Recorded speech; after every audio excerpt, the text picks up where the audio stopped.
Hey guys, I'm here with Street Preacher Duane Lyon. Just doing a little Q&A here. All right, glad to be here, John. John the Baptist, that's what I'm thinking.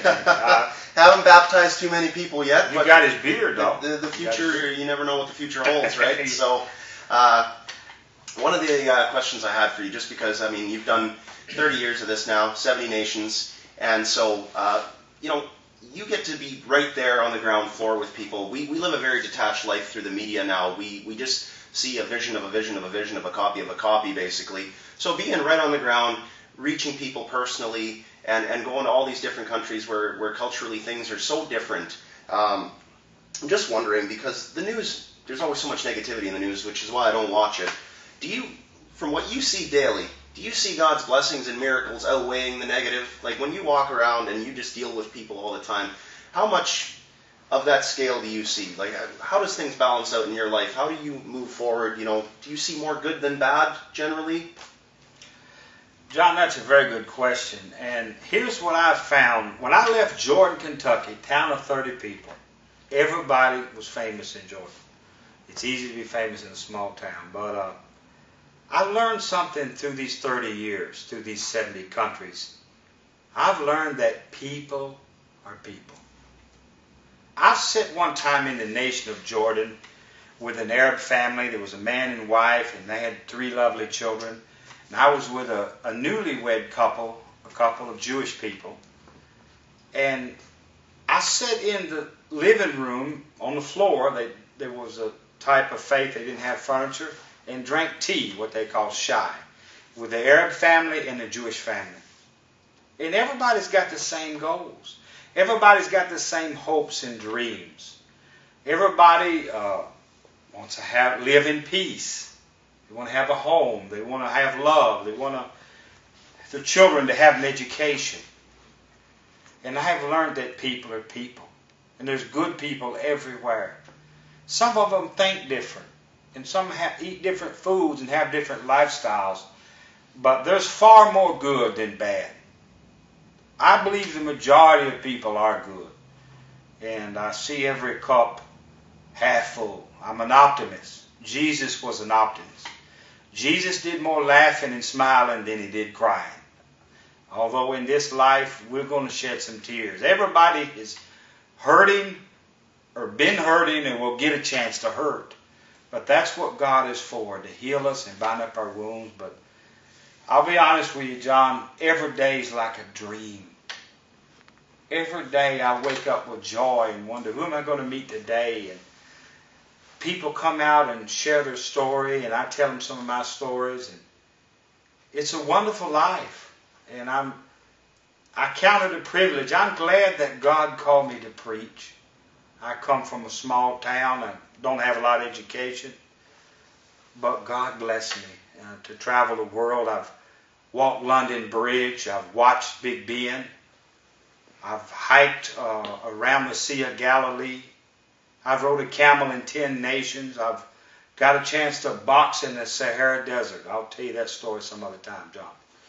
I'm going to hold you to that. I've seen so many beautiful people and beautiful faces, beautiful places. It's great, and life is good. So people are good, and we'll see what we want. What do we want to see? I want to see good.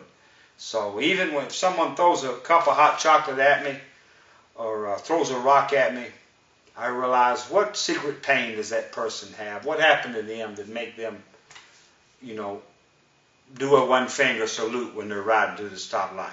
What would make them do that? When I think about my past and all my failures, it's easy for me to forgive. And whoever hadn't sinned, throw the first rock. I ain't going to be throwing no rocks at anybody. But there's good people, and the people that are hurting, God wants to heal them.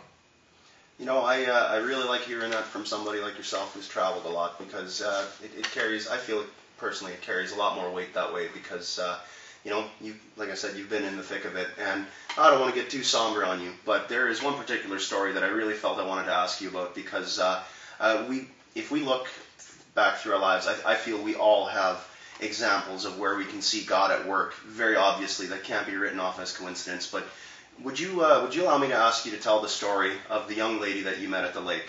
after you found yourself really, really tired. I believe you've been stuck in this town for about 6 months when you thought you were going to be there for one, but God had other plans. Yeah, I was it was in Evansville, Indiana, kind of heartland America. And I'd finished up 6 months of teaching evangelism, and I'd been on TV and the radio and newspapers. I was really tired, and I told all my friends, I love you, but don't call me, I'll call you. I took a camper and went out to a kind of a remote lake, and hey, there's nothing wrong with that. You got to get some rest. And Need to Sabbath. Need it, and I decided to take time out. Well, I came out of my camper, and I decided I was going to walk down at the lake, and I saw a lady come out of a travel trailer, and I thought, oh my goodness, I kind of awkward, was in a remote place, and I kind of walked away from her. I was more or less off the clock, I was resting and on vacation and tired, and I really thought she probably scared of me or whatever, but it almost like she was going where I was going. I got a good look at her and could tell she'd been crying. And even though it wasn't convenient, even though it was awkward, and I was tired and off the time clock, I thought, I need to say something to this lady. So I told her, I said, ma'am, I'm a preacher. I know I can tell you're upset. And is there something I can talk to you about, something I can pray with you about? And she began to cry, really cry hard. And she told me she didn't believe in God, but she had talked to him one time. And I said, what did you say? She said, just in the trailer a while ago, I told God, if you really love me, have somebody speak to me before I'm going down in that lake and I'm going to drown myself. She was going to give up her life. She'd been suicidal. She had prescription medication problems, family and relationships, and she decided to end her life. I almost walked by that woman. I almost didn't step up to the plate, and that really was a lesson to be learned, to take every opportunity. We went back, sat at a picnic table, and that woman prayed and received Christ. John, her name was in my Bible in a letter. Her mother had wrote me a letter and said, I want you to pray for my daughter. She's having suicidal thoughts. She's having problems. If I would have walked by her and she would have killed herself, I would have got another letter from her mother. And her mother wouldn't have known that I was there. Nobody would have known I walked by her. But God would have known it. I never told her mother about that letter or other people. But it's a lesson learned that we've got to take a risk sometimes. We've got to step up to the plate even when we don't necessarily, feel like it. Because wherever we go, God will go with us. He's the same yesterday, today, and forever. He's the Alpha and the Omega, and He's in between. He's the Ancient of Days, but He's already living in your tomorrow. And so I was glad that it worked out, and thankful to God for His mercy. I got another letter. She called her mother, and got another letter from her mother. Much happier one, I suppose? Yeah, and what was so funny, she said, I prayed that somehow you'd have a chance to run into my daughter. And what was the chances of it? But it happened. So we've got to be available. And God's not looking for a lot of talent. He's just looking for availability and humility. So, there was a great true story. And later, that young lady had a Jesus Saved shirt made for me. Something like this. And I just never forgot that. But I don't walk by people without, if we see someone hurting, we need to go over and offer them some comfort. Evangelism ain't always preaching a big long sermon. There's nothing wrong with that, because I love to preach. But it's hugging somebody, or handing them a napkin, or drying tears, saying a prayer with them. It's baking a pie, holding the door for the elderly, or letting somebody move to the front of the line. let's just, there's a saying, an acronym, WWJD. What would Jesus do? But I've wrote another one. Anybody watching, you can copyright this. Just, don't forget me. It's DWJD.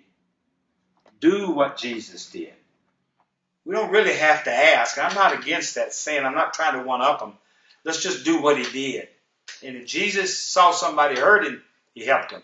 If he saw somebody hungry, he fed them. If he saw somebody thirsty, he gave them something to drink. Because faith without works is dead, as the body without the spirit is dead. So I'm not trying to preach works, but if we've got faith, we're going to have some works, John.